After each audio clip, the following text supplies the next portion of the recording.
Perhaps the most important objective of calculus is to determine the slope of a curve. We know that the slope of a straight line can be determined by the coefficient of x in the equation. So for an equation like y equals 3x, the slope is 3 for all values of x. In other words, the slope is constant. The value of y increases by 3 units for each additional increase in x.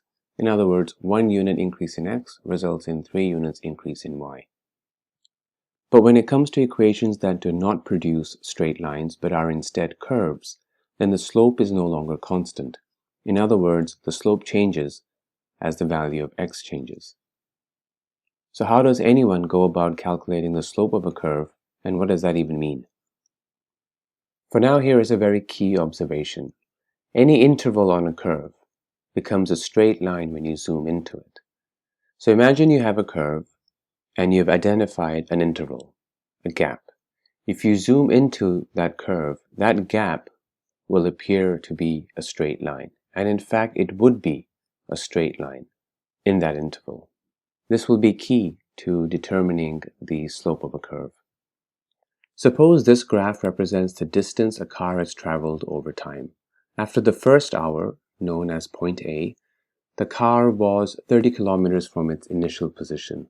After 2 hours, this is known as point B, the car has traveled 120 kilometers from its initial position. So what we are saying is that after 1 hour has passed, the car traveled 90 kilometers in the next hour. The line that joins points A and B together is known as the secant line of those points, and it has a slope of 90 kilometers per hour. What we have just calculated is the average speed between points A and B. This is the change in distance traveled divided by the change in time, which is 90 kilometers divided by 1 hour, and therefore the speed is 90 kilometers per hour. Note, a secant is just a line that joins 2 points together on a curve. Therefore, the slope of a secant represents the average slope between the 2 points from which the secant is created. So we've established that the average speed between the 1 hour mark and the 2 hour mark is 90 kilometers per hour. Okay, so now let's consider what the average speed would be between 1 hour and 1.5 hours.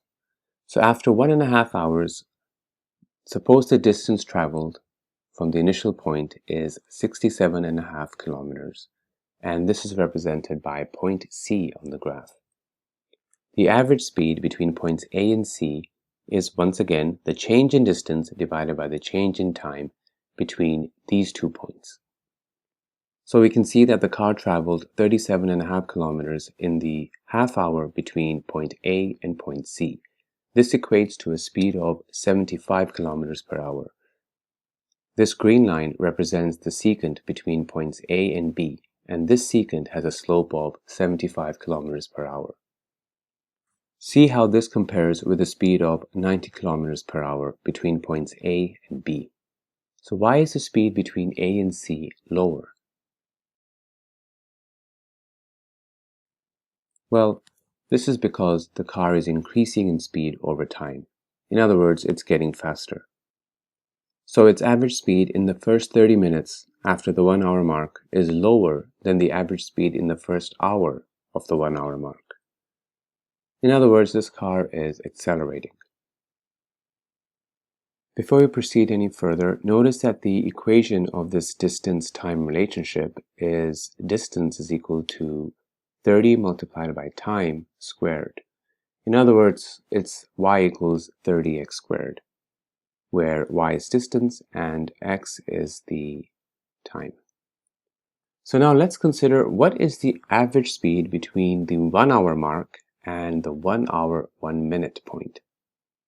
So in other words, a minute right after the 1 hour mark. Let's zoom into point A, where the distance is 30 kilometers, and move over to the right by 1 minute. The distance traveled after 1 hour and 1 minute is 31.083 kilometers. And this is determined by just putting it into the equation 30 multiplied by time squared. Let's call this point D. So Over the next minute, the car traveled an additional 1.0833 kilometers, and the average speed between points A and D equates to 60.5 kilometers per hour.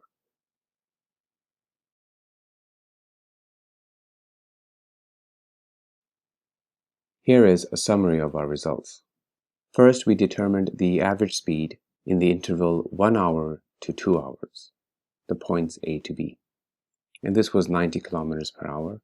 Between A to C, the average speed was 75 kilometers per hour, and then between A to D, where we are looking at just a 1 minute interval right after 1 hour, the average speed was determined to be 60.5 kilometers per hour. Here are some key observations from these results. The first is that from the 1 hour point, the speed is increasing. In other words, if we start at point A and we start increasing our intervals, the speed is increasing. And this means that the slope of each successive secant from point A is increasing. The secants are becoming steeper. And this is all happening because the car is simply increasing in speed. It's accelerating. Note that the average speed between the 1 hour mark and the 1 hour 1 minute point is 60.5 kilometers. However, the average speed between time 0 and 1 hour is 30 kilometers per hour. Now, what if we were interested in finding the speed at exactly at 1 hour? We zoom further into point A. Now let's define the width of our interval starting at 1 hour as h hours. In other words, we are moving from the 1 hour mark to the 1 plus h hour mark. H is just an amount that hasn't yet been assigned a value. It's the increment from the 1 hour point. It's how much we're moving across. Previously, our h was 1 hour. Then it was 30 minutes. Then it was 1 minute. And now it's just some unassigned value. Now consider what the distance traveled would be after the 1 plus h hour mark. This can be determined by recalling that the equation of the distance-time relationship in this example is 30 multiplied by times squared, or y is equal to 30 multiplied by x squared, where y is distance and x is time. Therefore, inserting 1 plus h into the equation results in 30 multiplied by 1 plus h all squared as the distance.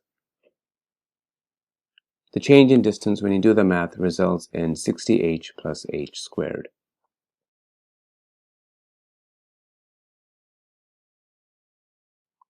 Now recall that the change in time is just h. It is the width of our time interval. Therefore, the average speed is 60h plus h all over h. And this is 60 plus h. Now what if the h, which is the width of the time interval starting from the 1 hour mark, approaches 0? Then the average speed is 60 kilometers per hour. Just by putting h equals 0 in our equation of 60 plus h, we get 60. This is the speed of the car at exactly 1 hour. This is also known as the instantaneous speed, to distinguish it from the average speed between 2 points. Here's a summary of how we calculated this instantaneous speed. We're still using the formula of rise over run. The change in distance is the distance at time 1 plus h hours minus the distance at 1 hour, all over the change in time, which is the 1 plus h hour mark minus the 1 hour mark. All of this equates to 60 plus h, and when we take the limit where h approaches 0, all of this equals 60. Now note, 60 represents the slope of what's known as the tangent at the 1 hour mark. This is the green line over here. This is called the tangent line, and it has a slope of 60 kilometers per hour. So the tangent line is sort of like an extreme version of a secant. It only touches the curve at one point, whereas the secant that we saw earlier was touching 2 points on the curve. This is the general formula for calculating the slope of a curve, f of x, at point A. This is how it's normally written in the textbook.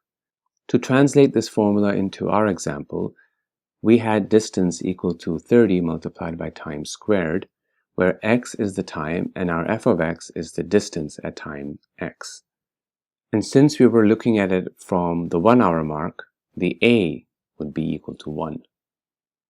Note that the instantaneous rate of change at the 1 hour mark is equal to the slope of a tangent at the 1 hour mark. They mean the same thing. Also, you might be interested to know that in the language of calculus, this general formula in the green box is known as the derivative of the function f of x. Before ending, have we just encountered a paradox? Something doesn't sit right. How can we have speed at a specific point in time when speed, by definition, requires 2 points? Remember, speed is a measure of the change in distance over the change in time.